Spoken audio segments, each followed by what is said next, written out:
Good morning, students. This is almost the last video of dissolution of partnership firm. In this video, I tried to collect all the learnings and all the outcomes which we have discussed through all the series of videos of dissolution of partnership firm.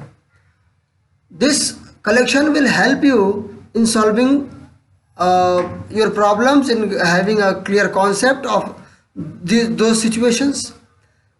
This video is very short video, but the content is very important and very solid. They will also help you in your notes preparation. That's why I am preparing this video.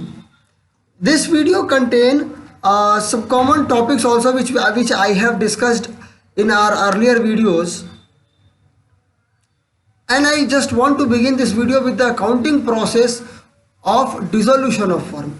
जब हम लोग dissolution of firm करते हैं तो उस समय हम लोग कौन सा प्रोसेस अकाउंटिंग का फॉलो करते हैं, कौन से स्टेप पे कौन सा काम करते हैं, कौन कौन से ज़रूरी काम को पहले करते हैं, किसको बाद में करते हैं, ये जानना ज़्यादा ज़रूरी है जिससे हमारे दिमाग में एक क्लियर पिक्चर बनेगी।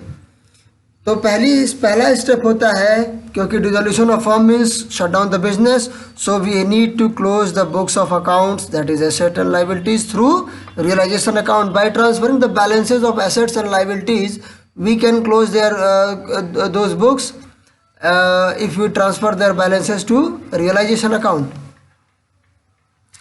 After that, after closing all the entries, all the books, we need to realize the asset and settle the liabilities. हम लोग assets को मार्केट में बेचते हैं और उन बिके हुए पैसों से हम लोग liabilities का भुगतान करते हैं और liability को पे बैक करते हैं। उसके बाद जो हमारे अनडिस्ट्रीब्यूटेड प्रॉफिट हैं, जो हमने अपने पास्ट में जो अर्न तो किया है लेकिन अभी तक पार्टनर्स ने आपस में डिस्ट्रीब्यूट नहीं किया है, उन्हें किसी रिस्क के लिए, किसी स्पेसिफिक रिस्क के लिए, किसी कॉमन रिस्क के लिए उनको संभाल के रखा गया है, तो उन सारे अनडिस्ट्रीब्यूटेड प्रॉफिट्स का भी हम लोग ट्रीटमेंट करते हैं, जो कि मैंने आपको वीडियोज़ में बताया है। उसके बाद हम लोग इस रियलाइजेशन अकाउंट, जिसकी मदद से हम लोगों ने सारे बुक्स को क्लोज किया, जिसकी मदद से हम लोगों ने एसेट और लायबिलिटी को रियलाइज़ किया, जिसकी मदद से हम लोगों ने अनडिस्ट्रीब्यूटेड प्रॉफिट को डिस्ट्रीब्यूट किया पार्टनर्स में, अब हम लोग उस रियलाइजेशन अकाउंट को क्लोज करते हैं। कैसे?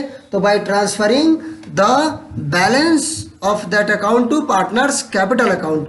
सॉरी, मैं लिखना भूल गया हूँ, लेकिन you mark my words, partners capital account में रियलाइजेशन अकाउंट का balance, whether it is profit और loss, we transfer the balance. तो हम लोगों ने पहले एसेट लायबिलिटीज की बुक्स बंद की, उसके बाद हम लोगों ने रियलाइजेशन को बंद किया, फिर हम लोग उसके बाद उसके बैलेंस को पार्टनर्स कैपिटल अकाउंट में हम लोग जब आएंगे तो हम लोगों को ये पता चलेगा कि पार्टनर्स को कितना पैसा कंपनी को देना है, और पार्टनर्स से कभी कभी सिचुएशन ऐसी होती है कि पार्टनर से पैसा लेना पड़ जाता है कंपनी को, तो हम लोग वो अमाउंट कैलकुलेट करेंगे जो या तो कंपनी को पार्टनर्स को देना है या फिर पार्टनर्स से लेना है। और पार्टनर्स को जितना अमाउंट देना है, जो भी सेटलमेंट पार्टनर्स का करने के बाद ऑटोमेटिकली हमारा जो कैश और बैंक अकाउंट है वो ऑटोमेटिकली टैली कर जाएगा और सबसे लास्ट में हमारा कैश और बैंक क्लोज हो जाएंगे। तो ये प्रोसेस हम लोग डिसोल्यूशन ऑफ फर्म में प्रोसेस फॉलो करते हैं, और हमारे जो हम लोग अकाउंटिंग ट्रीटमेंट एंट्रीज करेंगे तो वहाँ भी हमें ये प्रोसेस को फॉलो करना पड़ेगा। तो keep this process in your mind, so they will help you in your problem solving. और क्या क्या चीज़ें सीखी हम लोगों ने? Dissolution means shut down of business, no further business will take place on the same name, mostly no new deed is going to be introduce. ज़्यादातर समय में कोई नई डीड का इंट्रोडक्शन नहीं होता है, लेकिन कुछ स्पेशल कंडीशंस है जहाँ पे नई डीड बनती है, लेकिन हमें उन चीज़ों से हमारे प्रॉब्लम पे कोई असर नहीं पड़ता है, because we are going to discuss the situation only for dissolution. और ये जो प्रक्रिया जो शुरू होती है वो किससे शुरू होती है? किताबों के बंद करने से प्रक्रिया शुरू होती है डिसोल्यूशन की। Only 3 account will continue till and. हम लोगों ने अभी देखा पिछली स्लाइड में कि revaluation account, partners capital account और कैश और बैंक अकाउंट, ये 3 अकाउंट हमारे आखिरी तक चलते हैं और तब जाके ये बंद होते हैं। All asset and accounts will be close by transferring their balance to realisation account. हम लोगों ने देख ही लिया इन चीज़ों को।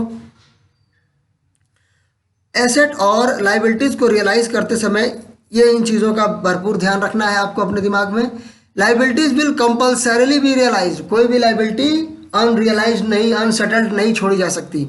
लेकिन assets will be realized as mentioned in the question. If there is nothing written in question about any particular asset, it means that asset is not realized. So these are the only things which I just want to share with you guys. If you guys have any question and you want me to solve it, please, you are very welcome. If I will get that question, I will solve it for you guys in my next video if you guys will ask.